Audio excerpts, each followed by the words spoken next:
Hello and welcome to Sent You a Message, and I hope you'll join me in extending a very warm welcome to our brand new host, Isaac Clarke, protagonist of EA's survival sci-fi horror, Dead Space 2. It's great to have you on board, Isaac. I mean, I'm really grateful that you've taken time out from battling necromorphs in space to join us here on the couch.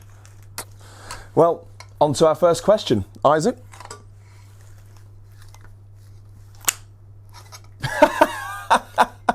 Oh, you're so great, Isaac. And you would never come up with anything like that. Hello. Hi. What's all this? Why is Isaac Clarke from Dead Space 2 here? What's going on? Well, you know, he's our new co-host now. The format's getting a bit stale, and I thought Isaac here, mix things up a bit. Were you going to tell me about this at any point? I assumed you'd find out eventually, but, you have now, so it's all worked out great.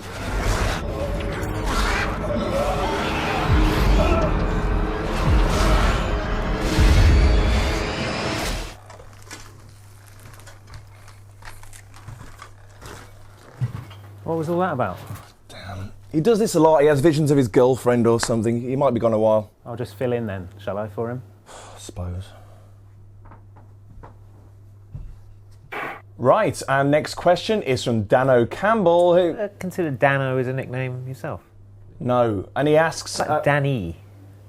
No, and his question is... Danny with two eyes on the end.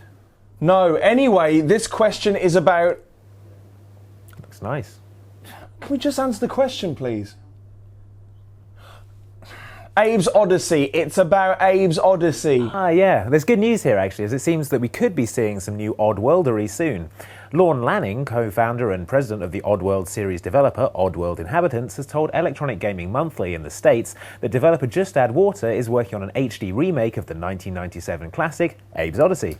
Now, Abe's Odyssey was a side-scrolling puzzle platformer where you play the eponymous Abe, a sort of alien Spartacus who escapes captivity and has to rescue other enslaved members of his race, the Mudokons. It's extremely fondly remembered by those who were around that long ago when video game systems ran on coal and were the only alternative to promenading around in a circle at the assembly rooms, and our alliterative chum Lanning is keen to stress that the old-school game design will still be very much present. It's basically Abe's Odyssey being redone in a 3D physics engine as a 2D side-scrolling platformer, he told EGM. It's like, can we make that experience in a new engine with new tech, but in the old way? So, good news for Mudokon fans. There's no word on release date or how it will be distributed yet, but this is definitely one we'll be keeping our eye on. One Bad Biscuit once beat up a cookie so badly that it had to have an artificial chip replacement, but he's a reformed character now and is more bothered about saving Earth from giant ants. Until that fateful day on June 2012 arrives, however, he wants to know if there'll be a sequel to Earth Defense Force 2017 so he can get prepared for the invasion. EDF! EDF! EDF! Yes, very good. EDF! EDF! Silence! EDF! Yeah, right. Earth Defense Force 2017 is a true cult favourite on Xbox 360, pitting man against massive bugs in what appears to be a life-size Godzilla set. As its origins as a budget title in its native Japan imply, it doesn't have the high production values of its peers, but it does have an incredibly satisfying destruction, chaotic action, huge array of weapons, odd, barely controllable vehicles, and, as Dan is clearly fond of, endearingly terrible English voiceovers. Look at that! It's a real flying saucer! He's right, I love it. The fantastic news that a sequel is on its way, and as its title, Earth Defense Force Insect Armageddon, suggests, its creators aren't really tampering with the formula. What we do know is that you'll now have a selection of 4 different armour types, including a jetpack variant that makes a triumphant return from EDF 2017's precursor, Global Defense Force. There are now over 300 weapons, double that of the last game, including the spectacular pesticide guns shown here, and it appears that certain gun types are best matched to certain armour types.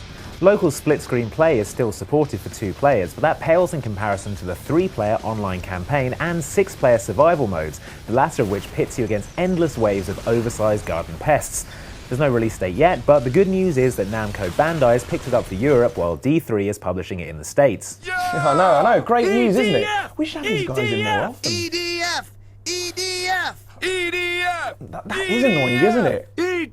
Can you give it a rest, please? EDF! I'll make it stop. You have to speak to them in a language they understand. No, shut up! Much better.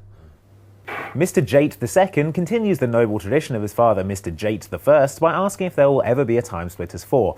Now, we get this a lot, so we thought we'd update you on the current status of the Timesplitters franchise. But what is the Timesplitters franchise, Andy? I remain unaware of why a fourth game is a good idea. Well, that seems unlikely, but okay. The Timesplitters games are a series of first-person shooters developed by Free Radical Design, made up of a lot of the team behind GoldenEye and Perfect Dark on the N64. As suggested by the title, time travel was a big feature of the games, with you battling across time periods as diverse as the Wild West, Prohibition-era Chicago, and the distant future, using weapons ranging from a sci-fi plasma rifle to a blunderbuss to a brick. A brick? Possibly a futuristic plasma brick. Ooh, sci-fi. Anyway, Timesplitters 4 was in development for over a year, but Free Radical Design went into administration in 2008 and was bought by German developer Crytek, who renamed it Crytek UK, and set them to work on the multiplayer elements of the soon-to-be-released Crysis 2. Right, however, Timesplitters 4 looks like it might still be on the agenda in the future. Crytek's boss, Savat Yerli, speaking to website computerandvideogames.com this week, said that Crytek has been discussing it, but nothing has been decided yet, so let's see after Crysis 2. So does that mean if Crysis 2 does really well, they'll make a Timesplitters 4? Possibly, but then they might just go straight to Crysis 3, so maybe Crysis 2 needs to do really badly and then they'll make Timesplitters. Oh, I'm so confused. What should I do? Just give me all your money and I'll sort it out for you. Oh, phew, thanks. Oh, I was really worried there for a moment. Nick Pavia, our potential saviour and friend of Charles Xavier, was on his best behaviour when he politely asked us if Ubisoft's Uplay service is ever going to leave its beta phase as he drove past in his Skoda Octavia. It's pronounced Octavia. Oh. Well, Nick, we contacted our friends at Ubisoft who put together a series of words to form what's commonly known as a statement. Their exact series of words is as follows. Ubisoft launched Uplay as a beta because we have the intention of adding more and better services to it. We're live now with Uplay Win and Uplay Help, and we plan to soon add Uplay Share and Uplay Shop. We've not set a specific date for taking it out of beta phase, but once we feel that we've got all of our basic services up and running, that's when we'll make that call. Now, if you're not familiar with Uplay, it's an online service exclusive to Ubisoft titles that provides, amongst other things, downloadable rewards in exchange for units, Uplay's own currency. Accruing units is simply a matter of earning select achievements and can be spent on a variety of goodies, from bonus in-game items and areas to new dashboard themes and gamer picks. Uplay is consistent across all compatible Ubisoft titles, meaning that units picked up in, say, Assassin's Creed 2 could be used to purchase swag in Splinter Cell Conviction or Ruse. Yep, what he said. We're pretty sure that Ubi will make a song and dance about Uplay, perhaps literally once the service is complete, but for now the underlying message appears to be it's done when it's done, a bit like Duke Nukem Forever, but without 12-year wait, hopefully. Hurricane69 has an appointment with disappointment as he's asking about the new Pirates of the Caribbean game. You must be referring to Pirates of the Caribbean Armada of the Damned, an open-world pirate game similar to the Fable series, where your pirate would become legendary or dreaded depending on your swashbuckling actions. Oh, that sounds amazing. When's it out? Yeah, it's not. It's been cancelled. Oh. Well, while it's not the same thing at all, there is still some piratey hope in the form of LEGO Pirates of the Caribbean, which we've mentioned on a previous show. Yeah, we've finally got a glimpse of how the game will look with a teaser trailer that recreates Jack Sparrow's arrival into Port Royal in typical LEGO fashion, i.e. he destroys everything and then looks a bit embarrassed about it. While it's still sticking pretty closely to the tried and tested LEGO formula of platforming and puzzle solving, it's looking like LEGO Pirates will have enough dramatic sword fighting, ship battles and madcap chases through the rigging and holds of imposing galleons to keep any pirate fan happy. It's due out in May to coincide with the release of the hopefully not awful fourth film, so not too long to wait now for some adorable adventures on the high seas. Ben Brewer, who fights crime with the aid of fruit preserves under the moniker Jammy X Ben, wants to know if there'll be a sequel to Twisted Pixel's volatile platformer Splosion Man.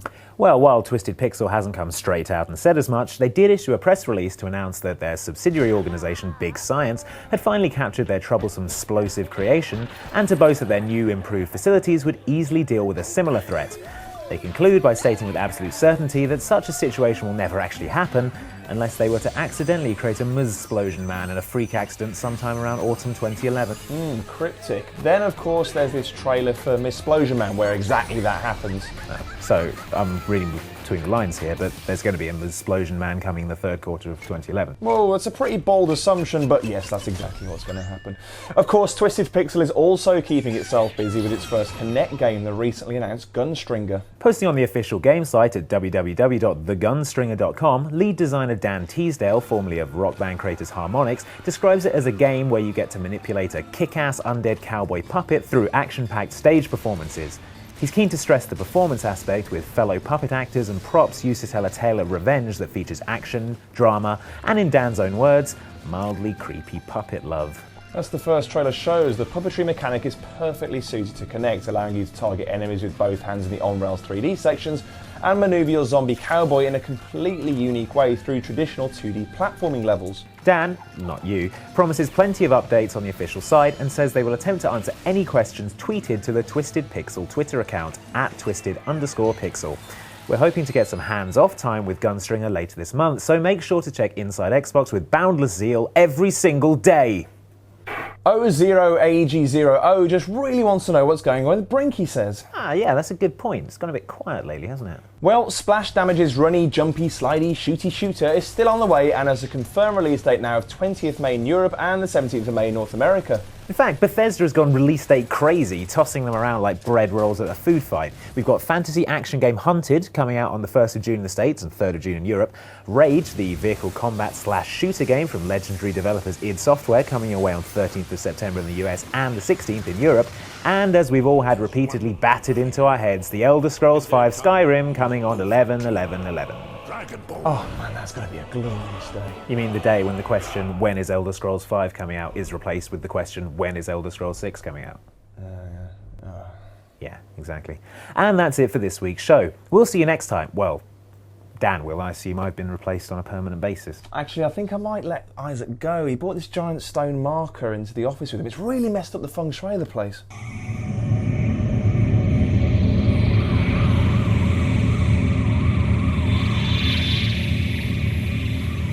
Well, a marker like the ones in Dead Space that cause entire space stations to be overrun with hideous necromorphs. Yeah, that's the one.